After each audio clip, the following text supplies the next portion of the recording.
지금 여러분이 QLD나 TQQQ 투자로 돈을 벌고 있다면 그것이 정말 여러분의 실력인지 아니면 단순히 시장의 운이었는지 냉정하게 자문해 보셔야 합니다. 주식시장에서 13년 넘게 살아남은 베테랑들은 입을 모아 말합니다. 초심자의 행운은 투자의 가장 큰 독이 될 수 있습니다. 운 좋게 나스닥 상승장에 올라타서 계좌가 불어나는 경험을 하면 우리 인간의 뇌는 본능적으로 자신이 특별한 능력을 가졌다고 착각하게 됩니다. 하지만 준비되지 않은 상태에서 맞이하는 하락장은 그동안 벌어준 수익뿐만 아니라 여러분의 영혼까지 털어갈 수 있습니다. 레버리지 ETF 투자는 양날의 검과 같아서 제대로 된 시스템 없이 덤볐다가는 시장의 무작위성에 휘말려 한순간에 모든 것을 잃게 됩니다. 제가 주식시장에서 보낸 13년의 세월을 단 몇 분 만에 압축해서 말씀드리겠습니다.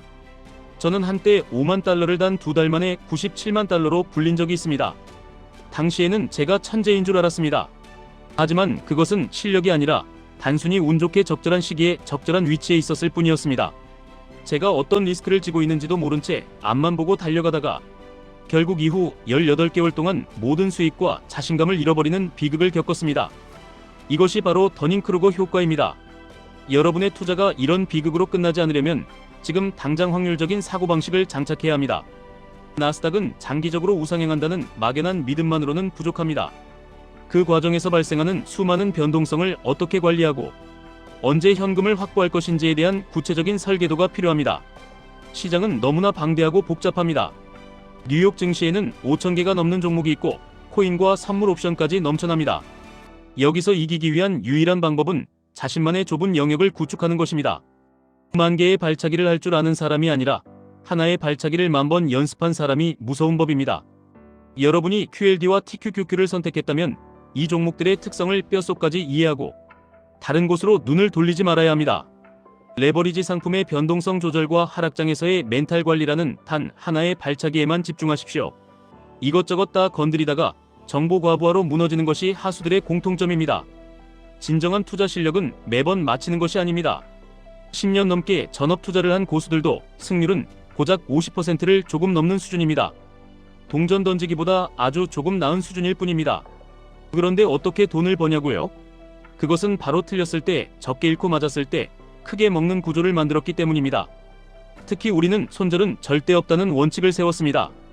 그렇다면 남들보다 훨씬 더 정교한 추가 매수와 매도 타이밍이 필요합니다.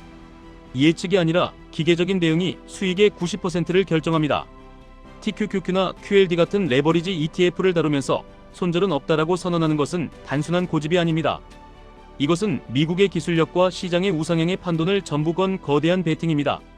하지만 이 베팅에서 승리하려면 반드시 수학적 근거가 뒷받침된 시뮬레이션 수치가 필요합니다.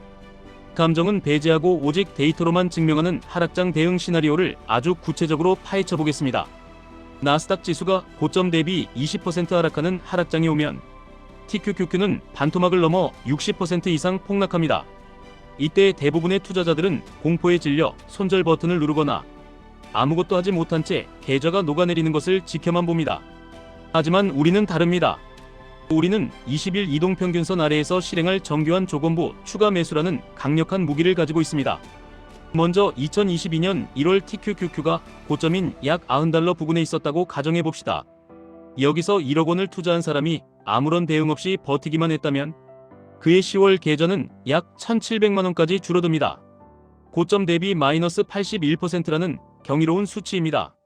이 상황에서 손절 없이 살아남아 오히려 수익을 내는 방법은 오직 하나입니다. 21선 아래에서 기계적으로 실행되는 추가 매수뿐입니다. 우리의 시뮬레이션 조건은 명확합니다. 첫째 주가가 21선 아래에 있어야 합니다. 둘째 주가와 21선의 이격도가 마이너스 15% 이하로 벌어져야 합니다. 셋째 RSI 지수가 30 이하로 떨어지는 극심한 공포 구간이어야 합니다. 이 세 가지가 겹치는 지점을 우리는 슈퍼바이 존으로 설정하고 자금을 투입합니다. 2022년의 데이터를 보면 첫 번째 기회는 2월 말에 옵니다. TQQQ가 50달러 선까지 밀리며 21선과의 이격이 크게 벌어집니다. 이때 준비해둔 전체 현금의 20%를 1차 추가 매수합니다. 평단가는 90달러에서 70달러 초반으로 뚝 떨어집니다.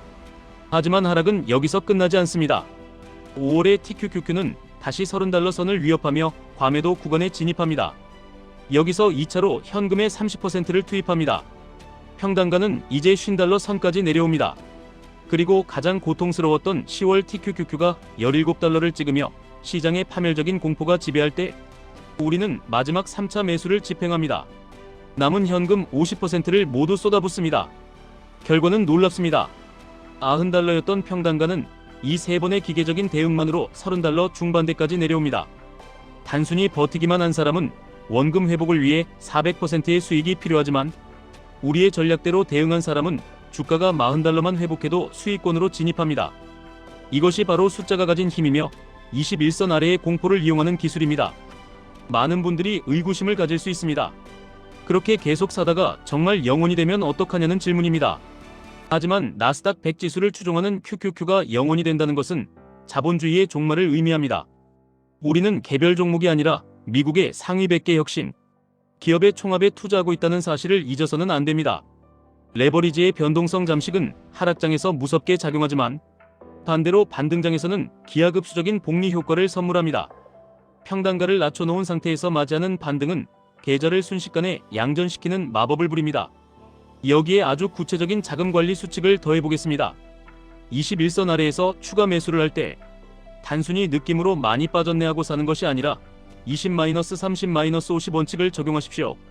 1차 매수 지점에서 가용 현금의 20%, 그리고 2차에서 30%, 마지막 3차에서 50%를 투입하는 방식입니다. 하락의 깊이가 깊어질수록 더 큰 자금을 투입하여 평단가 하락 효과를 극대화하는 전략입니다. 또한 이격도라는 숫자를 절대 잊지 마십시오. TQQQ 기준으로 21선과의 이격도가 -10%와 -20%, 그리고 -30%가 될 때마다 알람을 맞춰두고 기계적으로 대응해야 합니다. 사람의 눈은 차트의 파란색 막대를 보며 흔들리지만 숫자는 흔들리지 않습니다. 여러분이 정한 그 숫자가 올 때까지는 철저하게 인내하고 숫자가 왔을 때는 망설임 없이 매수 버튼을 눌러야 합니다. 이것이 손절없는 투자의 유일한 생존 조건입니다. 하지만 여기서 가장 중요한 퍼즐이 하나 남아 있습니다. 바로 현금 비중의 재건입니다. 하락장에서 현금을 다 써버렸다면 다음 폭락장이 오기 전에 다시 전쟁터에서 쓸 총알을 채워 넣어야 합니다. 많은 사람들이 하락장에서 매수하는 법만 배우고 정작 언제 팔아야 하는지는 배우지 않습니다. 수익이 날 때 현금을 확보하지 못하면 여러분은 다음 하락장에서 다시 무기력한 관망자가 될 뿐입니다. 그래서 우리는 전고점 및 전고점 근처에서 아주 냉정하게 매도를 집행해야 합니다. 우리의 매도 전략은 간단하지만 강력합니다. TQQQ나 QLD가 전고점에 도달하거나 전고점 대비 95% 수준의 근처까지 올라왔을 때 보유 물량의 30%를 무조건 매도하여 수익을 확정짓습니다. 왜 하필 30%일까요? 이것은 다음 하락장을 대비한 최소한의 방어막이자 평형수이기 때문입니다. 전고점은 심리적 저항이 강한 구간입니다. 여기서 30%를 매도해 현금을 확보하면 주가가 전고점을 뚫고 더 날아가더라도 남은 70%의 물량으로 수익을 즐길 수 있고, 만약 다시 굴절되어 하락장으로 접어든다면 우리는 다시 21선 아래에서 집행할 강력한 총알을 보유하게 됩니다. 수익이 날 때 팔지 못하는 이유는 탐욕 때문입니다.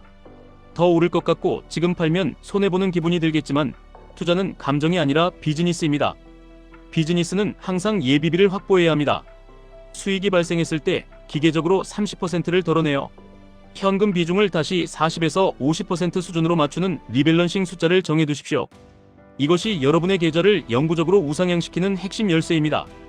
2022년에 지독한 하락장을 겪은 후 2023년 반등장에서 존버만 한 투자자는 겨우 원금 근처에 도달했을 때 21선 아래 조건부 추가 매수와 전고점 매도 전략을 병행한 투자자는 이미 압도적인 수익률을 기록하며 현금까지 보유하고 있습니다.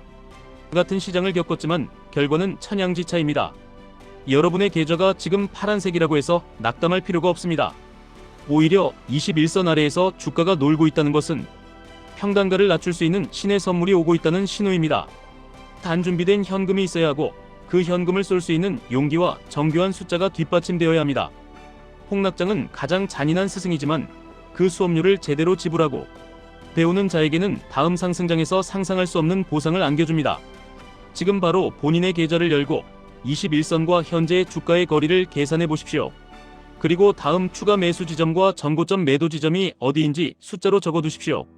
적당히 내려가면 사고, 적당히 오르면 팔겠다는 생각은 버리십시오. -15%인지 혹은 전고점의 95%인지 명확한 기준이 서 있어야 공포와 탐욕이라는 감정을 이겨낼 수 있습니다. 숫자로 무장한 투자자는 하락장을 두려워하지 않습니다. 오히려 즐기게 됩니다. 시장의 파도는 높게 칠 때도 있고 낮게 칠 때도 있습니다. 우리는 그 파도의 높이를 조절할 수는 없지만 우리 배의 평형수를 조절할 수는 있습니다. 21선 아래의 추가 매수와 전고점 근처의 30% 매도는 여러분의 계좌가 뒤집히지 않게 잡아주는 든든한 평형수가 될 것입니다. 나스닥의 우상향을 믿는다면, 그리고 본인의 시스템을 믿는다면 결국 승리는 여러분의 것이 될 것입니다. 데이터는 거짓말을 하지 않습니다. 여러분의 인내와 전략이 숫자로 증명되는 그날까지 저는 여러분과 함께하겠습니다. 오늘 여러분이 정한 그 조건부 매수와 매도 수치가 여러분을 부의 길로 인도할 것입니다. 남들의 비아냥과 공포에 흔들리지 마십시오. 철저하게 기계가 되어 대응하십시오. 그것이 13년 트레이딩 역사에서 제가 배운 가장 값진 교훈입니다. 지금까지 1분 투자 하이젠버그였습니다.